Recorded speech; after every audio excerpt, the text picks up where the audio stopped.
Joe, what do you make of what Esme had said, that basically, and what you and Frank were saying a while ago, that this is a statement that things are changing? Yes, absolutely they are. You can't help but notice it. And you have to think, what else has caused this change? And one of it is videos, because we live in a world where there are body-worn camera videos, store videos, security videos, street cams, cell phone videos. Everything nowadays is captured on video. And like you have pointed out, the videos with Mr. Floyd, obviously they have impact. So part of this change is also how everything nowadays is being recorded on videos.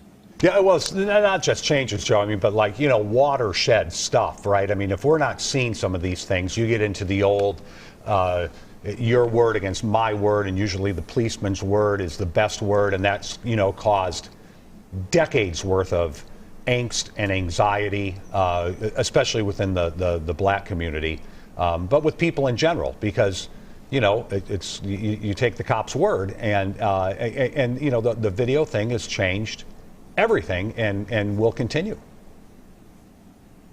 Yes, it will continue, because the videos are only going to be more available, because right now, pretty much everywhere in the metro area, police officers wear body-worn cameras. But that's not the case throughout the rest of Minnesota or the federal authorities. Will body-worn cameras be worn by FBI officials, Homeland Security? We have no idea, but they are becoming more and more common.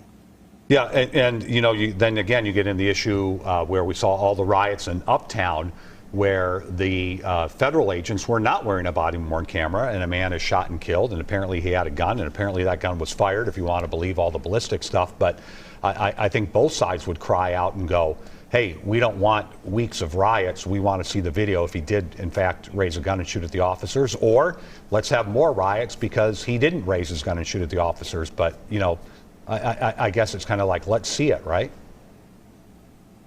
That's correct. You bring up a good point about when do we get to see the videos. More and more these videos are being released earlier. And I would imagine that under state law with the Data Practices Act, there probably would be some changes in the future where they're going to release these videos earlier than they normally do. Because right now, under state law, data practices, these videos are part of what's called investigative material. And legally, they're not to be released till after the case is done or the investigation is closed. Now, chiefs of police have authority to release them early, and we've seen that. But you might see state law change where, regardless of the situation, the videos become public in a much quicker time period. Yeah, well, we saw that with the Mirror Lock and the release of the video. Joe, stay close. Joe Tamburino, good to have you with us. Yeah, we're going to just do a quick recap. Once again, the 3 former Minneapolis police officers who were charged with violating George Floyd's civil rights, all 3 have been found guilty on all of their charges. Failing to intervene against Derek Chauvin, depriving Floyd of medical care. That was another charge, guilty on both of those.